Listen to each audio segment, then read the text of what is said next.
Welcome to Unlearn, where we talk to industry leaders about unlearning how we go to market. I'm Kelly Sarabin, and I run Tech Partner Enablement and Advocacy at HubSpot. And I'm Asher Matthew, co-founder of Partnership Leaders. The old ways of going to market are getting more expensive and less effective. To thrive in an era of digital transformation, you have to go to market differently. Let's find out how.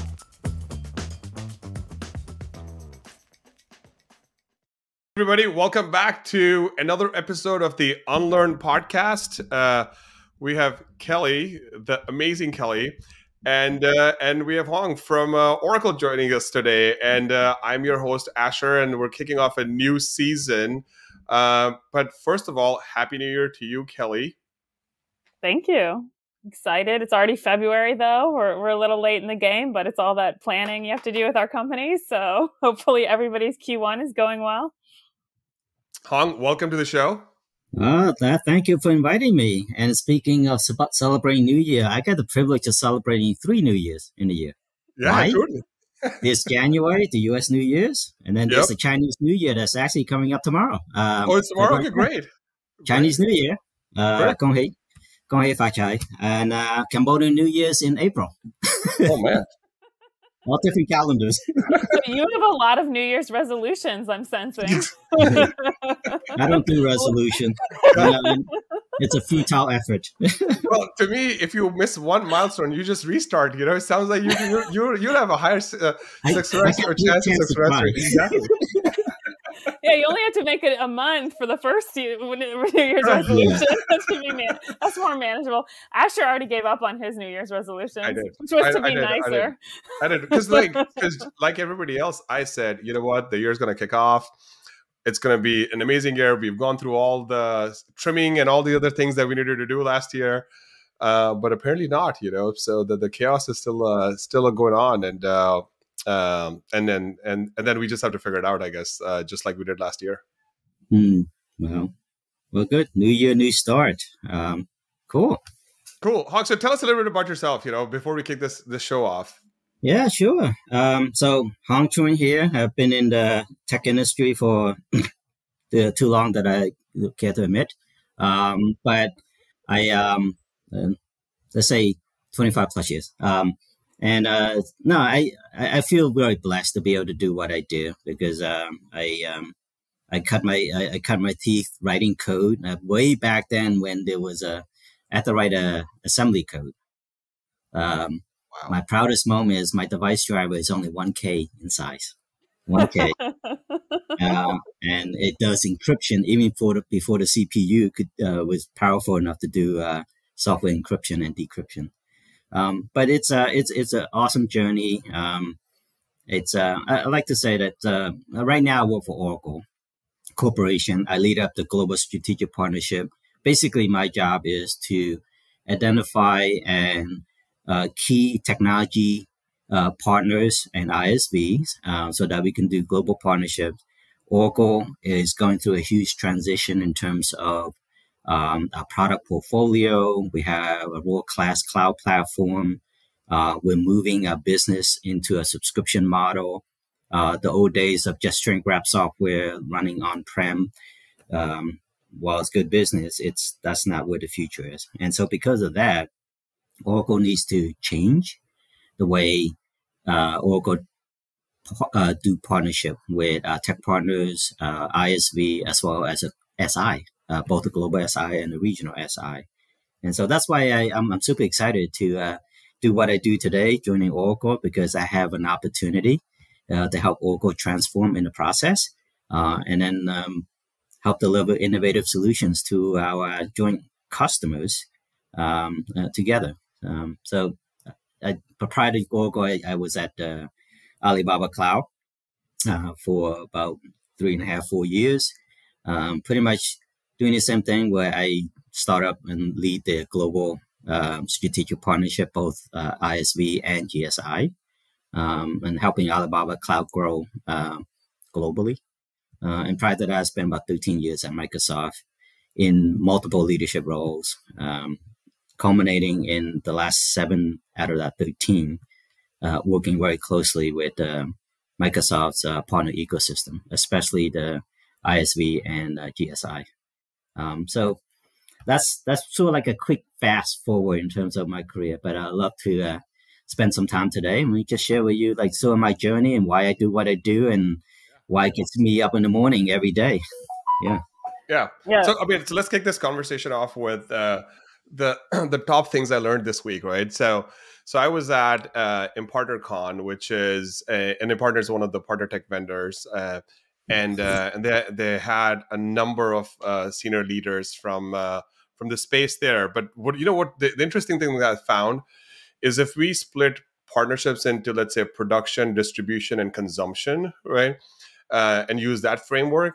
Most of the folks over there were in the distribution bucket, and then I had to explain to them why producing product together with companies is important, and then you have to focus on the consumption stage of it as well, and it just felt like it was news to them, and also they have to rethink about their role in this new world where owning the workflow and producing technologies together with other companies matters a lot. And then I shared with them this stat around just the layoffs that happened. And like wave one of layoffs, I think, was a little bit more on the go-to-market side, but the wave two of layoffs was definitely hit software engineers too. And then we did this research that showed in the last 12 or so months, a number of engineers were laid off, which actually slows down innovation. And the need for partner teams to now evolve and go work with ISVs and SIs is actually even more important than just the distribution piece, because once you have the products built, the distribution automatically comes next. And so it was very interesting to share this information with like what happened during the layoffs and like why co-building with others is important. But there's a large number of, let's call it, partner leaders that have been focused on only the distribution piece, and it was new learning for them. And well, I'm glad you brought up this topic because I live that every day here in what I do, not just at Oracle, but at Alibaba Cloud and at Microsoft as well. Because your point about if you're focused on the distribution aspect of it, distribution and resale, that implies that you got stuff to already distribute, right? You got products and stuff that you're already willing to work with others to distribute. But in this day and age, the technology and landscape changes so much, the business model changes so much, the competitors changes so much that you got to constantly go through this innovation cycle. And you cannot innovate all by yourself, right? And so this is where the partnership becomes super important, because you're talking about faster time to market. If you're going to do everything yourself in-house, the DIY approach, it's going to take you forever. And by that time, your competitor will leapfrog you already. I live that every day right now as I go think through what my job is at Oracle. And so just to put a pin on an example of that, right? When I make decisions on like, oh crap, if I'm working with various different Oracle products, we need to innovate. So let's take AI, right now, AI category as an example. Oracle has the chops. We can go hire a bunch of data scientists. We can have a bunch of engineers, and we can go build our own large language model, fine tune it, train it, and all that stuff. Probably going to take us a couple of years to do that. And by the time we get it done, we need to rinse and repeat and redo that again. And so it's an ongoing investment. Time is not on our side. So this is the value of partnership. This is where we partner so that we have the co-innovate together, where we get the best of both worlds. We announced that Cohere partnership. That aligns really well. You hear Greg Pavlik on the Oracle side talking about our AI strategy in 4 pillars. In order for us to execute on that 4-pillar strategy, we're investing a lot in the infrastructure, in the chip, in the PaaS layer. We have the app layer, and then we need to build a world-class, robust AI model, and that's where we partner. That allows us to get to market a lot quicker. You see that's being done at Microsoft as well with OpenAI, Google's doing the same thing with partners. This is a new way of looking at partnership. It's that co-innovation piece. And then once you have all that stuff, I mean, the distribution and the reseller, they can still do what they do, but we need to put more apple in the apple cart so that they can go sell more apples. Totally. And speaking of Apple, by the way, I also gave this example because I had a meeting with their team, and to me, even at that scale, the biggest opportunity is for the Apple Consultants Network to work with the App Store partners. And there is a world where those two sides of the, let's call it, their business comes together. And then as I was having conversations with people in Miami, the value of partnerships came up, right? And it's just like any other function, right? You have to like keep talking about the value that you produce, and what was interesting was that if our partner leaders now take the approach of tying everything back to shareholder returns, because the shareholders are not pausing for their returns, right? They're very, I would say, greedy people. It's okay to say that. And partnerships definitely, like from what you just said, Hong, like allows you to create innovation, and then you can utilize distribution on top of that and work on consumption, and then you'll get to the shareholder returns. And that's how I believe the modern partnership leader should be sharing information about how they can increase their impact inside of organizations. Yeah, and it's also, we need to take a long-term view as well, right? Because I work for a public company just like anyone else, but oftentimes we have a tendency of trying to manage to the quarter. But when it comes to partnership, this is a marriage. When you have a partnership with another company, you want that partnership to last long term, and you can't take shortcut to a long term relationship, right? You got to make sure you have synergy and alignment in terms of the what each companies are looking to get out of that partnership. You got to make sure that there's a mutual respect and interest, senior leadership buy-in on a long term partnership. Because when you focus on that long-term partnership, you do the right thing for that innovation that I was talking about, so that the customer would care.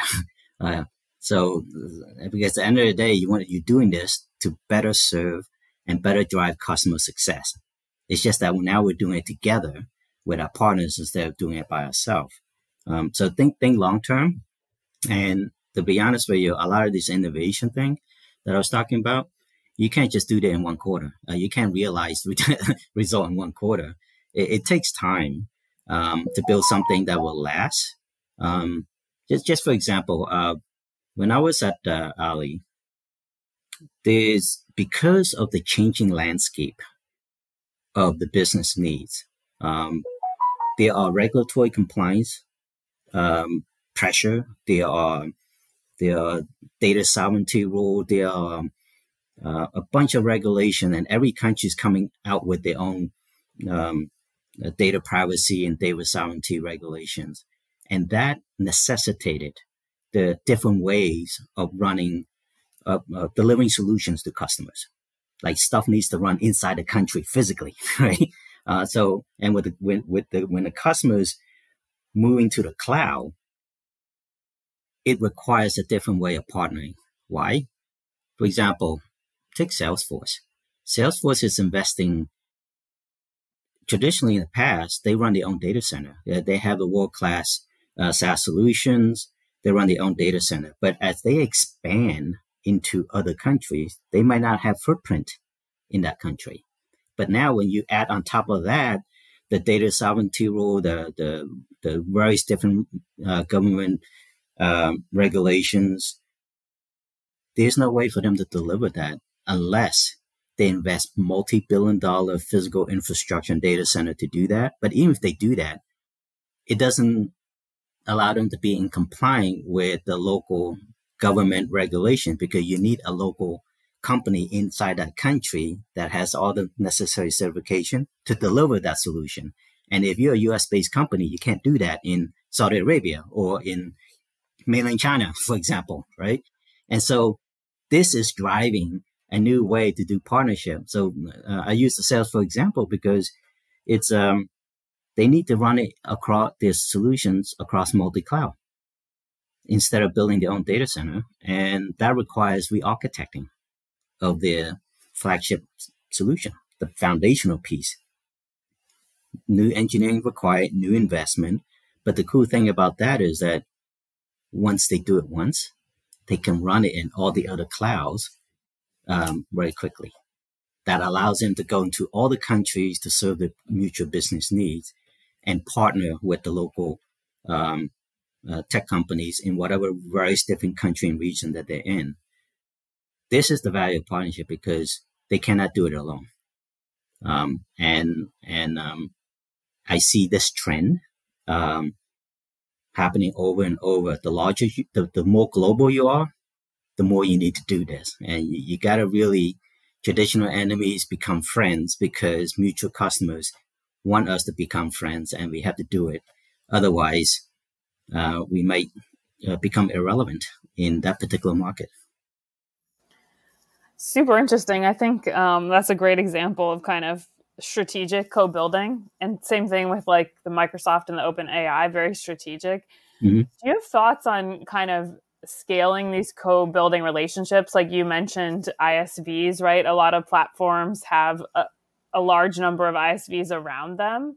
And there needs to be a co-building direction to service the customer, right? So you can't have a CRM building off in one direction in certain features and the ISVs around them are building others. New APIs come out. Mm-hmm. Have you given thoughts to how you do that at a more scaled level, right? Because you're not going to have a strategic, super close relationship with all those ISVs, but you still need to think of it from a co-building framework of how do we build together in service of the customer. So is that something you think about, or is that something in your purview? Yeah. All the time, right? Because when we build these, what I call the very deep partnership, especially take for example Microsoft. For example, Microsoft's got a robust partner ecosystem. You guys heard we announced a deal with Microsoft several months ago, where the first time in history in 45 years, where you got Larry. That was very interesting. Sitting in Larry went to Seattle, huh? Yeah, exactly. So that picture could be in a museum someday when we look back and say, yes, that happened. It takes 45 years, but it happened. But it's a great partnership because you got two world-class platforms coming together while we compete in other areas, but we can still find ways to work together when it comes to the multi-cloud, cloud talking to cloud. So Kelly, getting back to your question around the ISV partner ecosystem, Oracle's got our own partner ecosystem. Microsoft's got their own partner ecosystem. When the two platforms works together, we just inherited each other's ecosystem, right? We make it easier for the partners that already work on Azure to be able to do what they do on Azure. Sorry, someone just called. And the services, the application that's sitting on Azure can talk to database on the Oracle side and vice versa, right? So now it's less lift for customers to be able to take advantage of the best of both worlds just by connecting the two platforms together. This is a good pattern, right? When you talk about partnership, people keep saying that it's 1 + 1 = 3. This is how you get to the 1 + 1 = 3, because you don't have to repeat every single thing that your partner is doing. And the other thing is, it's not just inheriting the ecosystem, but it's also building trust. There's trust on your partner already that the ISV is already willing to invest their engineering resource and solutions on that platform A. And if platform A connects with platform B, a whole ecosystem platform B now can take advantage of platform A. So, and it's a best way to build trust is through association with someone who's already, where the customer already trusts them. Oh, I think that's a great point. And also in the customer facing, right? Like if you have that relationship, then you can sort of validate to your customer that you put credence in that relationship and it doesn't have to reinvent the wheel. So it just sort of expands the kind of circle of trust that your own platform is bringing in to customers and partners. Yeah. And that's why I made the point that these kind of key partnership is like a marriage. So that's why you need to think long term. It can't just be a partnership for 1 year. Otherwise, how committed are you to that partnership? It was just so short, right? Yeah, it should be. and customers want that, right? If I'm a large enterprise customer using this solution, I don't want it to go away after 1 year. Then what happened? Why am I betting my business critical systems on the solution when I don't have the confidence that the vendor is going to be supporting me long term? So that's the long term view is critical for this. So that brings up a really good point, and you talked about this a little bit earlier, but I think it ties into trust, right? You mentioned that competitors become friends, right, at demand of the customer, and this is more and more common. I think whether you're a point solution, a platform, enterprise, no matter what size partner, you're a GSI, how do you have advice for navigating the competitive cooperation line where you have business entities that you are trying to build trust and have a partnership, but the reality is other parts of your business are directly competing for deals, and the people within your organization that are having to compete may be putting pressure in the opposite direction, right? When you get in large companies, you have multiple different entities within the company. Any advice on that topic? Because I think that's only going to accelerate where we have more relationships, that we have friendships and competitions within one relationship. What are some of the practices for navigating that successfully? Yeah, I think it has to start with shared interest and shared roadmap. And the shared interest is super important. The shared roadmap doesn't have to be shared roadmap across the entire portfolio of the two companies, right? It could just be one particular area where we share the roadmap and where we decide that, hey, it's for the best interest of our customers. We should work better together instead of work against each other. And we can still compete in other areas as well. That's free market, right? We can compete and we can work together. At the end of the day, why are we doing this? We're doing this so that we can better serve our customer because they're the one that's paying the bill, right? If we keep fighting and we don't go serve our customers, what's the purpose of fighting? They're not going to buy your stuff anyway, right? And so you got to have like senior level shared interest to do this. And of course, once you do this, when you get down to the lower level in the field, the sales, execution, things like that, those are the part of the growing pain when competing entities come together and try to carve out a swim lane where we work together and the swim lane where we don't work together. It's part of cultural change as well that needs to go from top down, right? Especially making sure that when you have that shared interest, anything that's related to that new innovative solution, we got to remove friction from a sales execution perspective, like sales incentives, comps, operations, joint messaging, things like that, so that we don't create confusion among the customer. Like, are you fighting, or should be working with both of you for this joint solution? So, it's my personal experience is that top-down approach is critical, and then from the bottom up, that cleaning up the operational details, the sales incentive, those kinds of things has to come as well to smooth out any potential conflict in go-to-market and how we position it to customers. It's a learning process, but it's got to come from the top down. Yeah, I agree. So I want to pivot the conversation a little bit to how does a partner leader prepare themselves for the scale at which you operate, Hong? Because I think we're going to have an influx of next gen partner leaders who are actually coming up from the production side versus just the distribution side. But they need to think about scale the way you think about scale, right? And given your experience at operating at large scale, I'd wonder if you can share a little bit of like the journey that you went through to prepare yourself to operate at a scale like that, and then how do you push yourself to always stay at that level, because it's very, I want to say, tempting to go do these like little projects that will give you maybe like 5-10 million bucks of like revenue, but where you're coming from, you need like way more than that. Yeah, I think that's a good question. Let me just start off by just talking a little bit with my journey, and then I'll come around into Totally.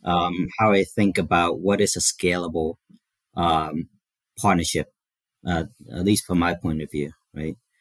I wake up every day. I said I've been in this business for 25 plus years, and I cut my teeth writing code. And then throughout my career, I own my own consulting companies, startups, working with different industry like Merck Pharmaceutical. It gets me exposure into global operation as well as in the healthcare industry and life sciences, working in tech like Microsoft and Alibaba.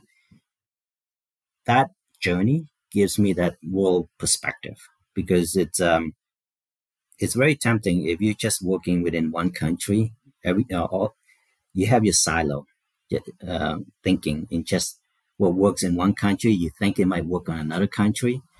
No, you gotta. It helps to have the global perspective as well, so that there is room for optimization regionally, but also have some global consistency when you do this kind of global partnership. And the partnership that often give you the best bang for your buck are the what I call platform related partnership. What do I mean by platform? Like multi-cloud, cloud-to-cloud partnership is an example of that. The Salesforce example that I was talking about is another example of that, because that is a platform that they're going to be running on a hyperscaler environment, and pick your favorite country. But back to your question, think about a global consistency in terms of solutions offering, but also be open to each region's needs. For example, Salesforce offer their Salesforce platform in mainland China, but there's a mainland China flavor in terms of features, products, and functionality that is super critical in that market that might not be critical for a market in EMEA or North America. For example, in China, everything's done through e-wallet, everything's done through mobile phone. So the stuff that you're offering need to be conducive to how they live their life in terms of driving and interfacing with your products through that phone. How they pay for things they're so advanced. They've done almost everything, including the vendor in the corner will accept a QR code and accept an e-payment, no cash. So you got to optimize your products and solutions for that. So have that worldwide perspective allows you to craft a deal that allows for global consistency, but also leave room for regional optimization as well. And if you do this well, it allows autonomy for exponential growth, because not every single market you can take the same tactic to drive growth. And that you need to make sure that your product that you're offering meets all those regional product demands in whatever country there is. Regulatory compliance is another one. Data sovereignty, features and functionality, and let them loose. And when I said this platform partnership, they come with their own ecosystem as well. Back to Kelly's point about inheriting the ISV or the existing partnership, there are partnerships in the Salesforce example where they have partners in that country that customers already trust. Right. So now you're able to optimize that relationship in that country without changing anything unnecessarily. If it's not broken, don't change it. And they already built the trust. Leverage that trust through your partners. Yeah.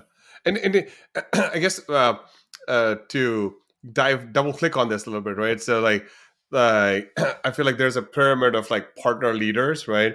And then there's some partner leaders that can think up to the scale of like, let's call it like $10 million partnerships, right? And then there's some people that can think of like $500 million partnerships, right? And then there's some people that can think and work on $5 billion type of partnerships, right? And so what does it take to be at that scale?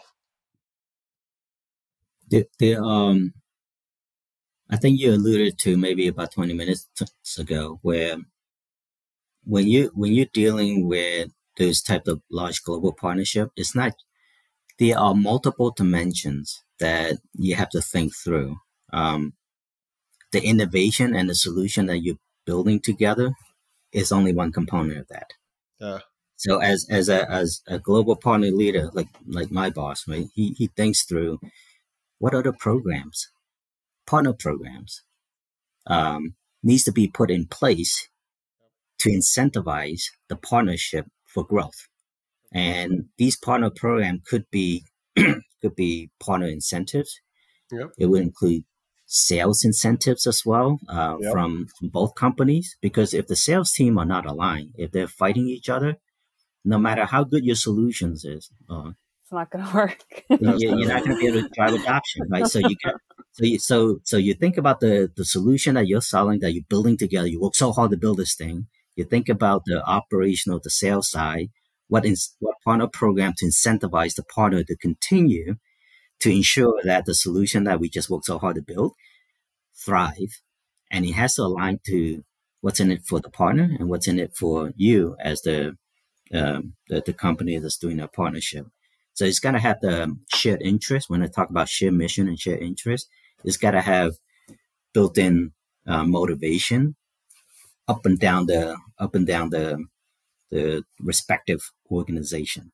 So I talk about partner programs. I talk about and in some cases, we also need to think about optimizing. If you're a global company, optimizing the global resource as well as the regional resource in support of that partnership, right? And these resource doesn't have to be sales resource. Yep. Right? It could be like a partner enablement or a PAM, a regional PAM and a global PAM, right? Because at the scale that we're talking about, you need someone to continue to make sure that you nurture that partnership and have that day-to-day hand combat in each of the region, working closely with the sales team and the partner management team, make sure they work well together. And if there's any conflict or escalation, they have a conduit to go back to the global team to make sure that, hey, if this problem exists in the UK, is it a consistent problem that exists in Russia and some other country as well? If so, let's fix it globally and then roll that out as well.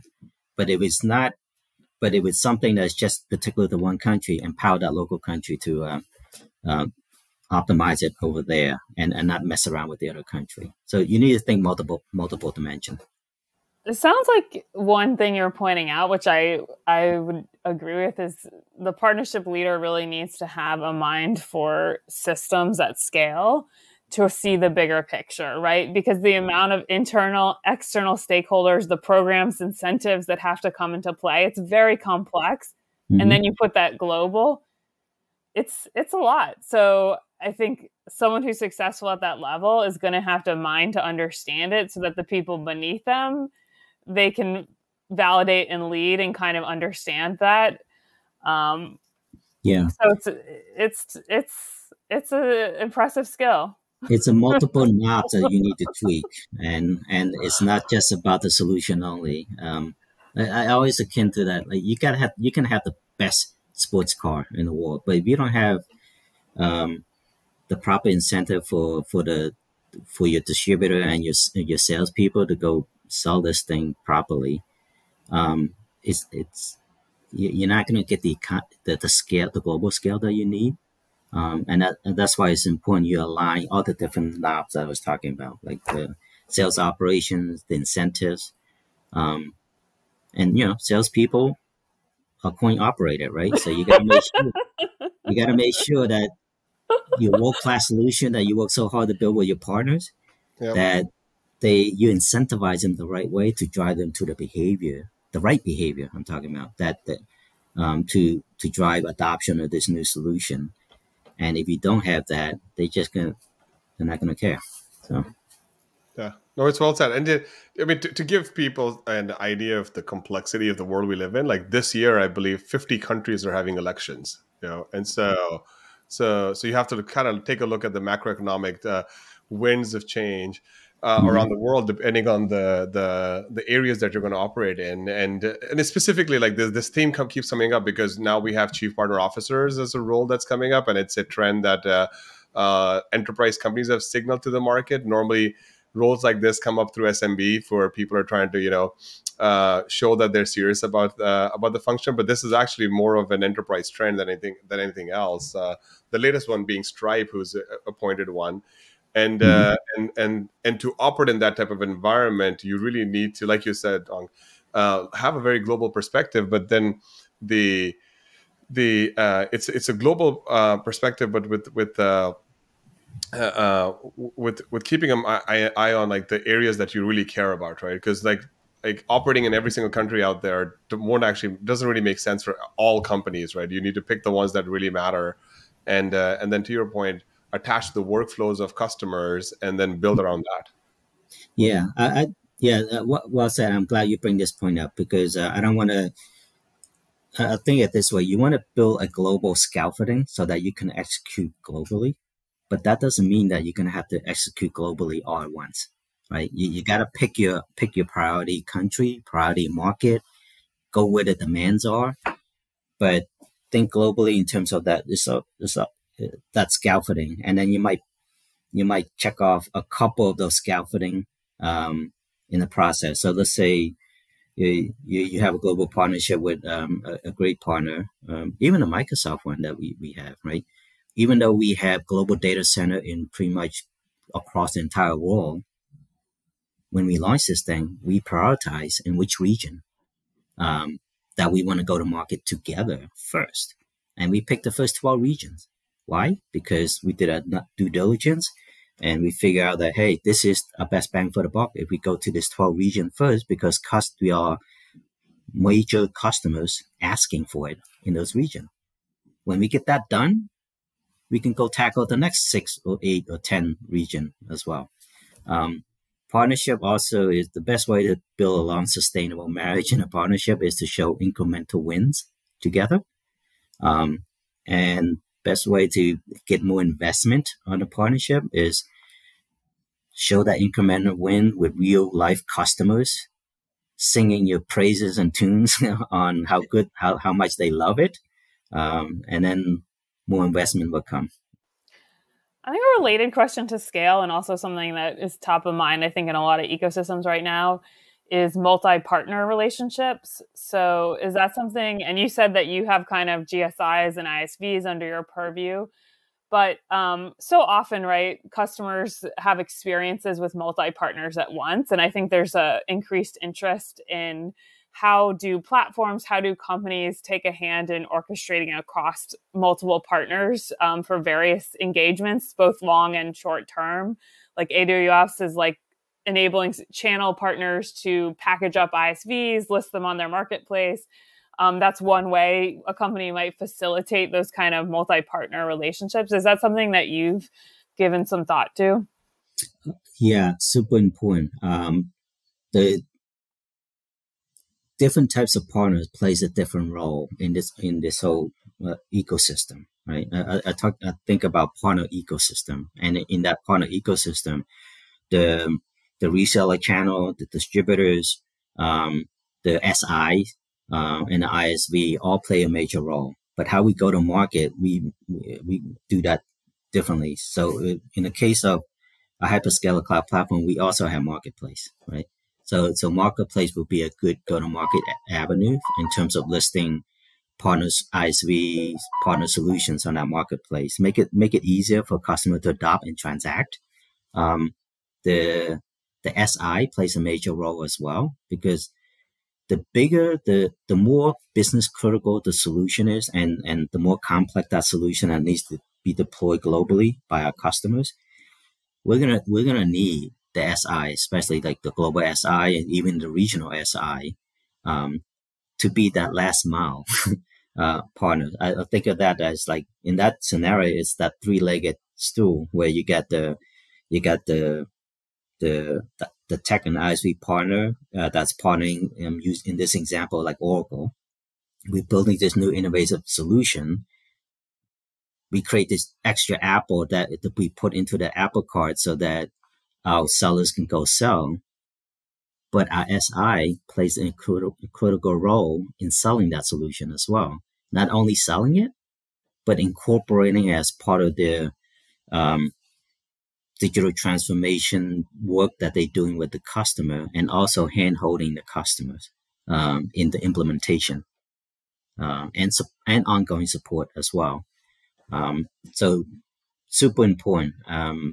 That's why the three-legged stool is super important. And my job is to give our SI partner more ammunition and more goodies for them to go better satisfy customers' needs. Makes sense. So, any this and you don't have, if this is too forward a question, you can let us know, right? But like, any tips from like when partnerships have gone wrong from your 25 plus years, Hong? Yeah, it's well, first of all, there's I guess there's a good way and bad way, but the thing is, things are changing so fast over in this industry. But there's a couple of things that are consistent, right? If you don't have the shared mission and a shared interest between two parties coming together, that marriage is going to fail from the beginning, right? And so you got to make sure, when I talk about have that shared mission from the top down, CEO down, that's super important.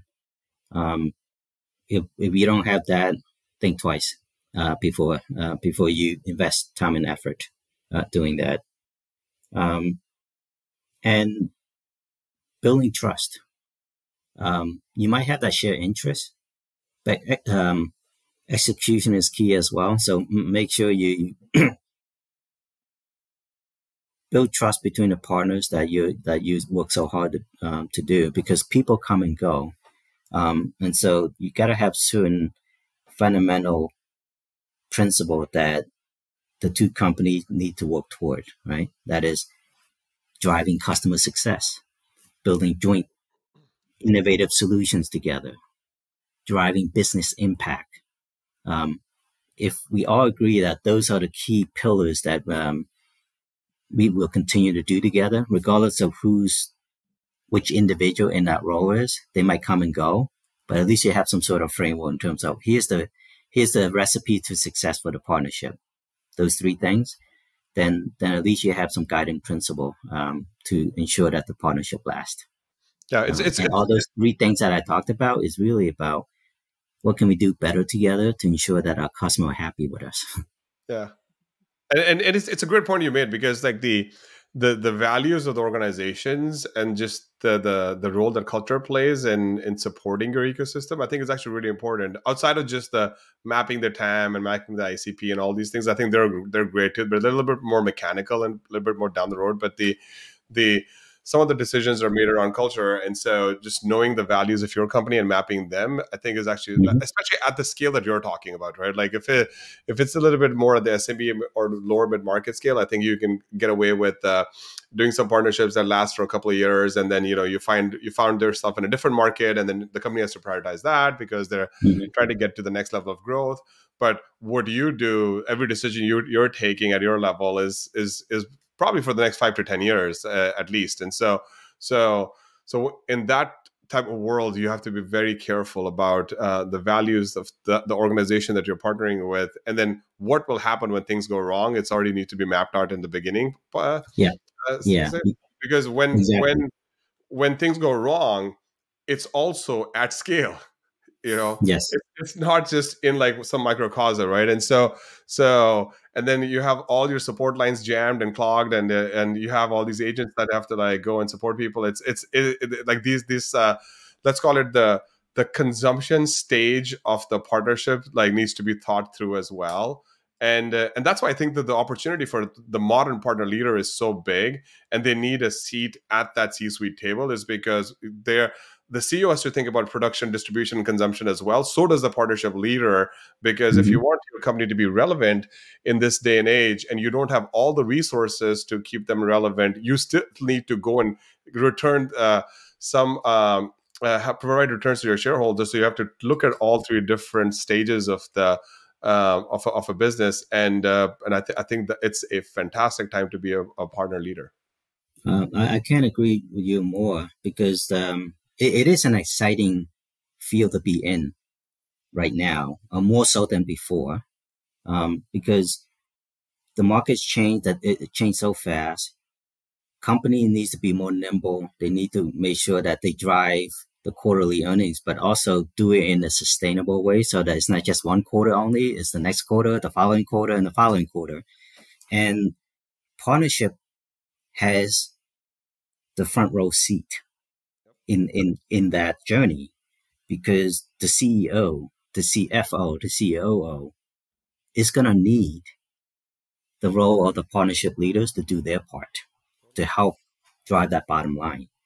Because that's the only way to do it for companies to be competitive. One, do it at speed, and do it in a scalable way, because we always want to grow in exponentially instead of linearly.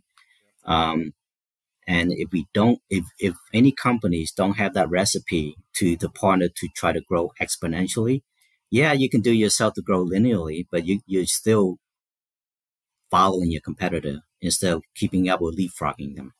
And everyone's trying to do this. So you got to be I think as a partnership leadership role, in one way, you gotta break glass, in doing your job as well, but do it in a respectful way. Do it for the right reason. Because a lot of companies are in business for a while, and they say, hey, we never done this before this way with this partner. We don't have a program to support that type of partnership with this partner. Well, just because you haven't done it in the past doesn't mean that you can't do it in the future. Yeah. So you got to be able to take some pushback and be able to defend your position in terms of why we need to change and why we need to disregard that old program that doesn't work, or our business needs change, so that program was designed for some other goal, but it no longer meets our goal. So let's think creatively to try to come up with new programs, and don't let we haven't done in the past stop you from doing stuff in the future. Yeah, I mean, a really solid point, and I want to plus one to your point, because a lot of the conversation, at least in the market, is about where should partnerships sit, right? And to me, even in my own journey, right, like the role of a CMO is to prioritize and optimize markets, to your point, right? And they will also be breaking glass, right?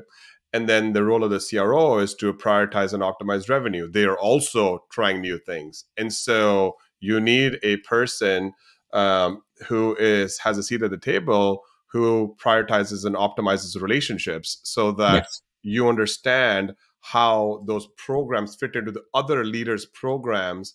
And then you, again, head back to returning value to shareholders. And so that's, to me, is like the biggest business case for a chief partner officer, and or equivalent. But like, definitely companies and boards should be thinking about who comes to those meetings and talks about the priority and optimization of relationships the same way they look at some of the other metrics.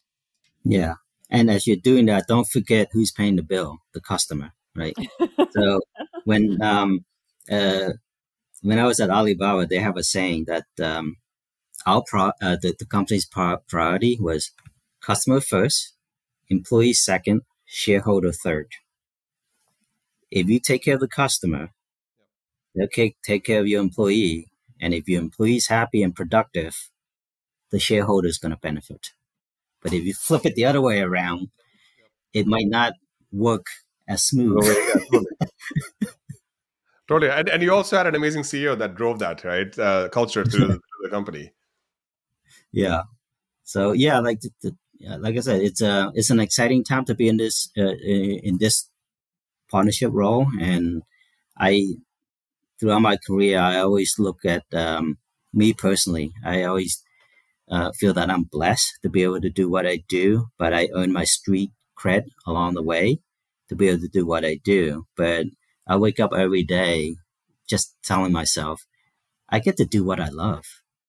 Life is too short, and to the extent we're lucky enough to do what we love and get paid for it, that's awesome. But the second one is like, awesome. That is the winning combo. And the second one is we're here for such short period of time on Earth. If you're going to spend your time and effort to be able to do something, make sure you do it at scale and with measurable impact. And the third one is do it in rewarding ways. And reward could be, it doesn't have to be monetary. The reward could be just knowing that you're part of an organization or a team or a group that is doing something to help transform and change the way the company are doing business. And you know that what you do every day has a material impact. And that could be a reward in itself, right? Do what you love, do with scale and impact, and do in rewarding ways. And hopefully that will guide your decision in whatever you do, in professional world or even personal role as well. Yeah, I love that. I think it's a great shout out because I think people sometimes forget. People think of like nonprofits and social impact on all that stuff, which totally great stuff. But the reality is technology's changed people's lives in fundamental ways, right? Like look how much social media has changed how humans interact with each other, AI. So I think you're right. Like the things we're working on do impact lives, and keeping sight of that, which I think goes back to the customer-centric framework that you've kind of been putting forth too. But it can also give you meaning in your work as you're enabling people to have better lives. Like that's the goal.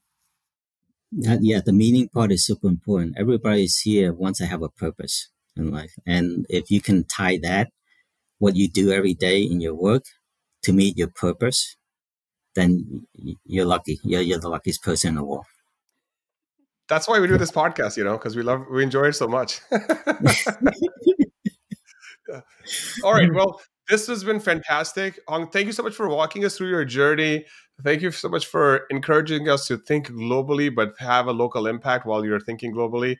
And thank you so much for inspiring us to continue doing the good work in scalable partnerships. And we'd love to have you back on a few months down the road as we get through the new things that are coming up this year, are just around multi-party partnerships and how to build large-scale coastal programs. Would love to get some advice from you back then. But for now, thanks for joining us on the show. No, my pleasure. Thanks for inviting me. Like every one of us in this industry, right? It's a journey.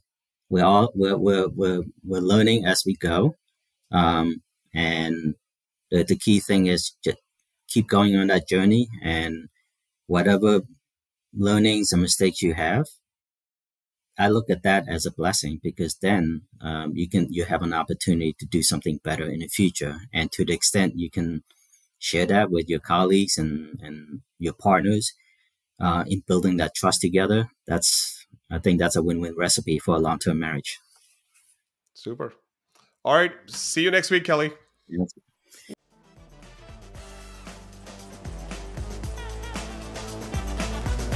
Thank you for listening to Unlearn. Subscribe wherever you listen and visit unlearnpodcast.com for the transcripts.